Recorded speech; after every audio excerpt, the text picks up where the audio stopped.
Hello guys, welcome to IS Point. This is Aditi Pandey. So today we continue our question answer session. तो question answer में हमने कल one liners पढ़ लिए थे और बहुत ही इंपॉर्टेंट क्वेश्चन को डिस्कस किया था। आज हम उसके आगे चलते हैं।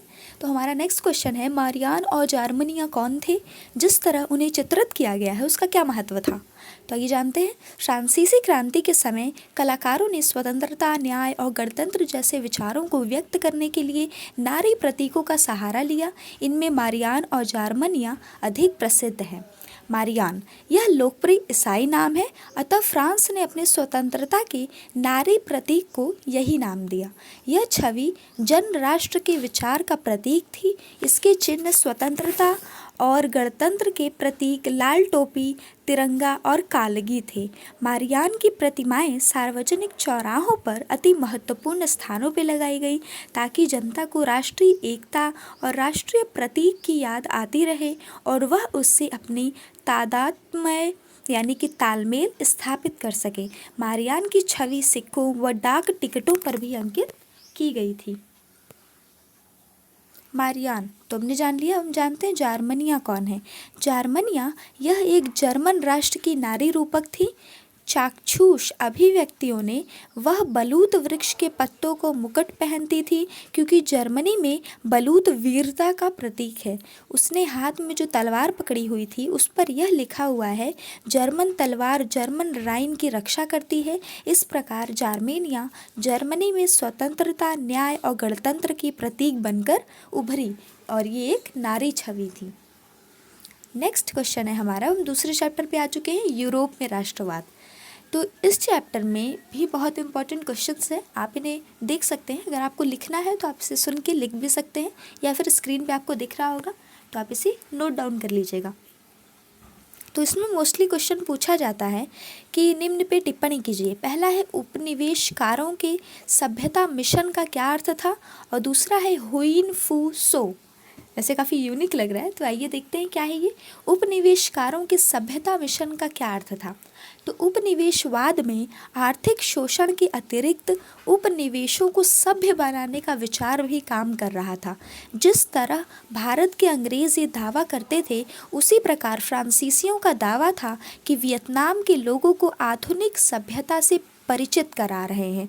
उनका विश्वास था कि यूरोप में सबसे विकसित सभ्यता कायम हो चुकी है, इसलिए वे ये मानते थे कि उपनिवेशों में आधुनिक विचार का प्रसार करना यूरोपियों का ही दायित्व है, और इस दायित्व की पूर्ति करने के लिए अगर उन्हें स्थानीय संस्कृतियों, धर्मों व परंपराओं को भी नष्ट करना पड़े तो इसमें कोई बुराई नहीं है।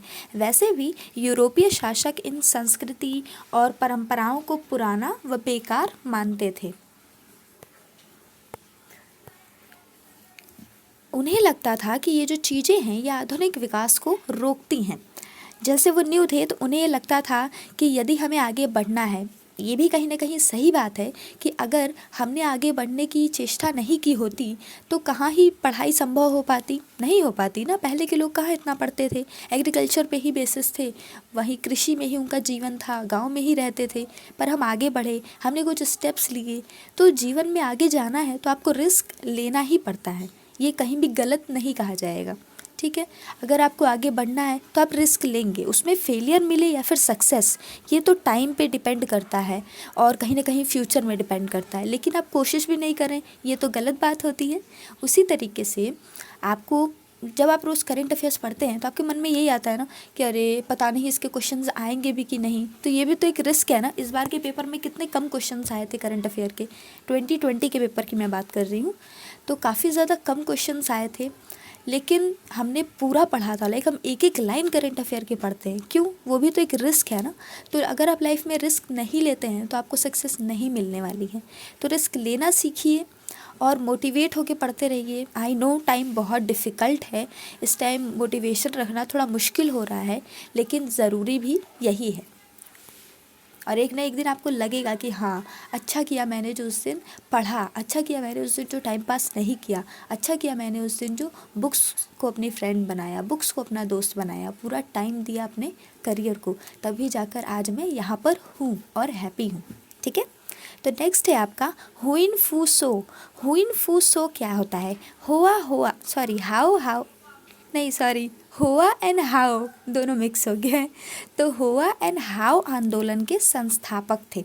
कितना अजीब नाम है ना इस आंदोलन का। तो हुइन फूसो हुआ हाउ आंदोलन के संस्थापक थे। यह आंदोलन कब हुआ था? 1939 में शुरू हुआ था। यह आंदोलन 19वीं सदी के उपनिवेशकवाद विरोधी आंदोलनों में उपजे विचारों से प्रेरित था। हुइन फूसो जादू येना और गरीबों की मदद किया करते थे। व्यर्थ के खर्चों के खिलाफ उनके उपदेशों का लोगों पर काफ़ी असर होता था। समाज में कोई एक ऐसा आदमी होता है जो कहीं भी जाके बोले ना, लोगों पे उसका असर होता है, लोग उसे सुनते हैं, अच्छा लगता है। वो थोड़ी सी अजीब भी बातें करेगा ना तो भी अच्छा लगेगा, और वहीं एक छोटा मोटा आदमी अगर सही बात भी करे ना तो लोग उसका मजाक बना देते हैं। आपने ये अक्सर देखा होगा। ये बालिका वधुओं की खरीद फरोख्त, शराब व अफीम के प्रबल विरोधी थे। फ्रांसीसियों ने हुइन फूसो के आंदोलन को कुचलने का प्रयास किया। उन्होंने कूसो को पागल घोषित कर दिया। फ्रांसीसी उन्हें पागल बोंजे कहकर बुलाते थे। 1914 ईस्वी में फ्रांसीसी डॉक्टरों ने मान लिया कि वे पागल नहीं हैं। इसके बाद उन्हें वियतनाम से निष्कासित करके लाओस भेज दिया गया। तो इस पे आप इतनी ही टिप्पणी करेंगे तो ये इनफ होगी आपको एक चीज़ को एक्सप्लेन करने के लिए। नेक्स्ट क्वेश्चन है आपका, निम्नलिखित की व्याख्या करें। वियतनाम में केवल 1/3 विद्यार्थी ये स्कूली पढ़ाई सफलतापूर्वक पूरी कर पाते थे। फ्रांसीसियों ने मेकोंग डेल्टा क्षेत्र में नहरें बनवाना और ज़मीन को सुखाना शुरू किया। सरकार ने आदेश दिया कि साइगान नेटिव गर्ल्स स्कूल उस लड़की को वापस कक्षा में ले ले जिसे स्कूल से निकाल दिया गया है। हनोई के आधुनिक नवनिर्मित इलाकों में चूहे बहुत थे। तो ये कुछ अजीब चीज़ें भी लिखी हैं और कुछ सही चीज़ें भी लिखी हैं। आइए जानते हैं कि इनको कैसे एक्सप्लेन किया जाएगा। पहला है, वियतनाम में केवल 1/3 विद्यार्थी ही स्कूली पढ़ाई सफलतापूर्वक कर पाते थे। क्यों? क्योंकि देखिए यहाँ पे जो स्कूल थे ना वो काफ़ी ज़्यादा एक्सपेंसिव थे, कॉस्टली थे, इनकी फ़ीस बहुत महंगी थी। तो केवल जो धनी वर्ग थे वो ही इन स्कूलों में दाखिला ले सकते थे, और जो स्कूलों में दाखिला ले पाते थे उनमें से बहुत थोड़े से विद्यार्थी ही ऐसे होते थे जो सफलतापूर्वक अपनी पढ़ाई पूरी कर पाते थे। दरअसल बहुत सारे बच्चों को तो आखिरी साल की परीक्षा में जानबूझ के फेल कर दिया जाता था ताकि वे अच्छी नौकरियों के लिए योग्यता प्राप्त न कर सके। आमतौर पर 2/3 विद्यार्थियों को इसी तरह फेल कर दिया जाता था। 1925 ईस्वी में 1.7 करोड़ की आबादी में स्कूल की पढ़ाई पूरी करने वालों की संख्या 400 से भी कम थी।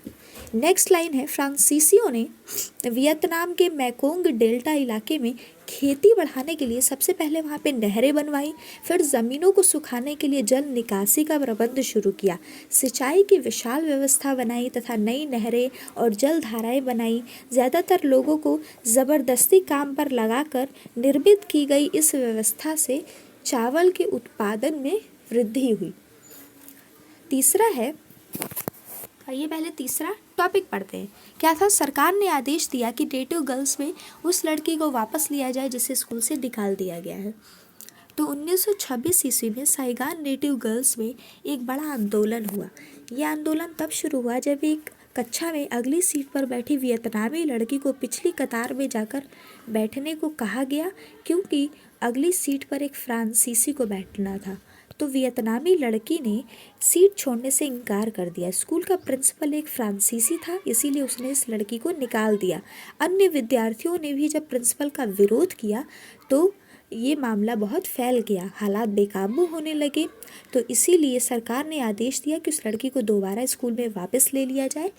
जब प्रिंसिपल ने लड़की को दाखिला तो दे दिया, लेकिन ऐलान भी कर दिया कि मैं सारे वियतनामों को पांव तले कुचल के रख दूंगा।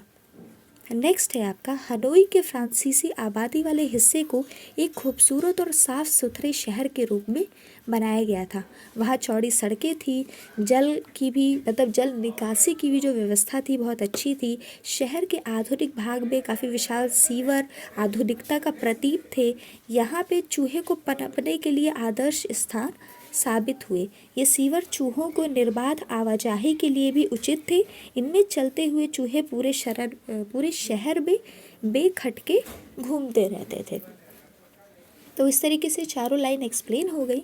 अगर आपको कोई डाउट है तो आप ये पूछ सकते हैं। अगर कोई आपको ऐसा क्वेश्चन लगा है जो मैंने अभी तक कवर नहीं किया है तो आप इसे भी पूछ सकते हैं।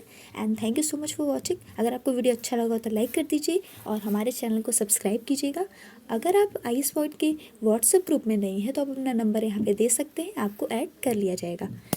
ऐसे ही अच्छे से पढ़ते रहिए एंड कीप वॉचिंग।